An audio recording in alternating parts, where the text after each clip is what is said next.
In this topic, we are solving formulas for a specified variable. So let's start by talking about what exactly a formula is. A formula is an equation that describes a relationship between many variables. I'm sure most of you guys could give me an example of a formula. In fact, we talked about a couple geometry formulas already in the previous topic. For instance, the perimeter of a rectangle.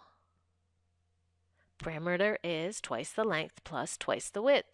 Or how about the area of a circle? Area equals pi r squared.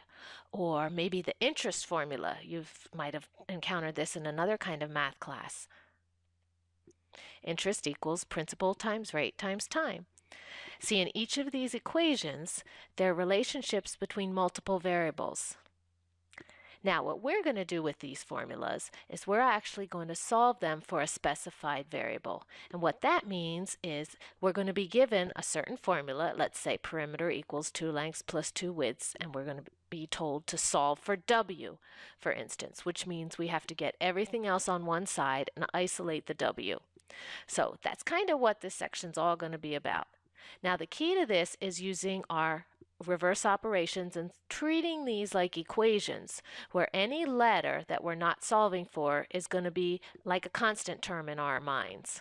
All right, so let's get started and let's get to work.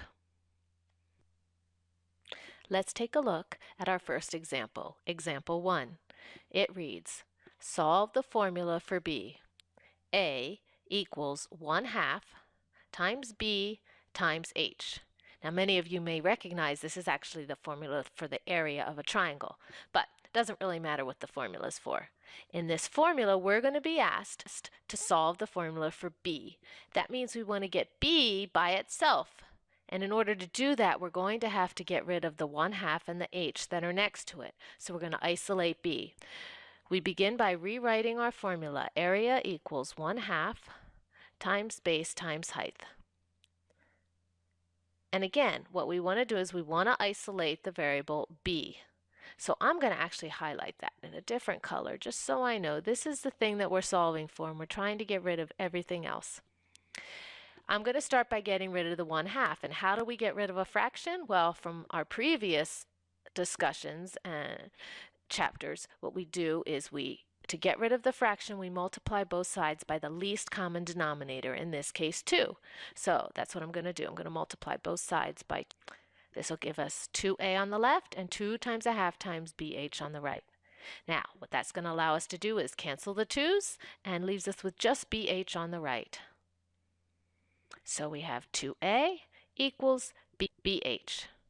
Now, we're continuing to solve the formula for B, in other words, isolating B, and what's the next step? To get rid of the H that's being multiplied by it.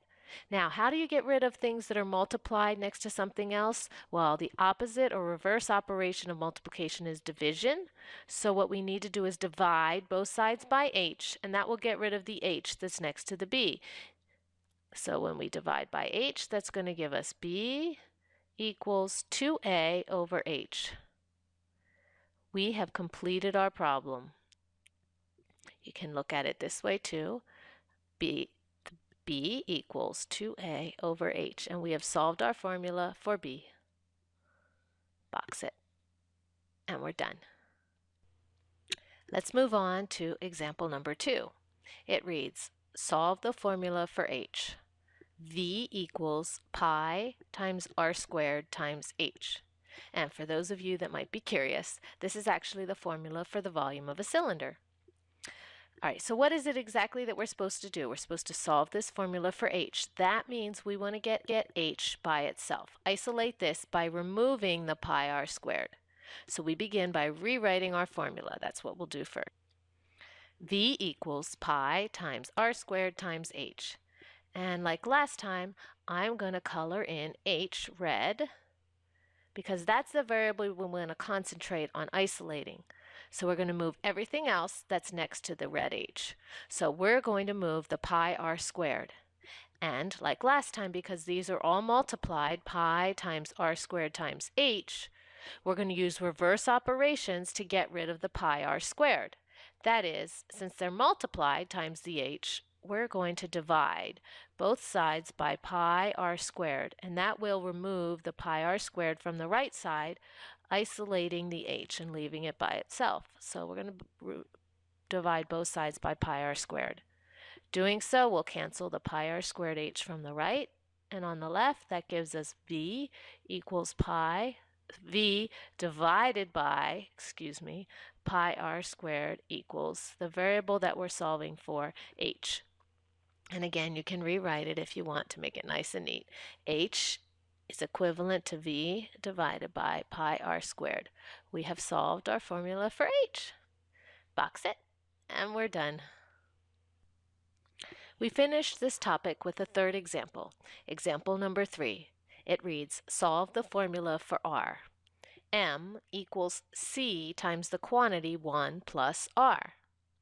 Now this guy's a little more complicated than the ones we've done before, but I think we can handle it. Let's begin by rewriting our formula first. M equals C times the quantity 1 plus r. As with the previous examples, I'm going to highlight the variable that we're solving for, the variable that we're trying to isolate.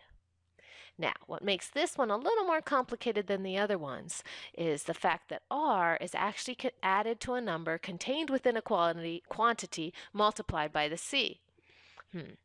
But let's see, to isolate r, well, let's go back to something I said earlier, that when you have formulas, you kind of want to treat them like equations. And what's the first thing we do whenever we encounter an equation that we need to solve? Well, we simplify both sides. And in this case, because we have parentheses on the right side, we want to simplify by employing the distributive property, right?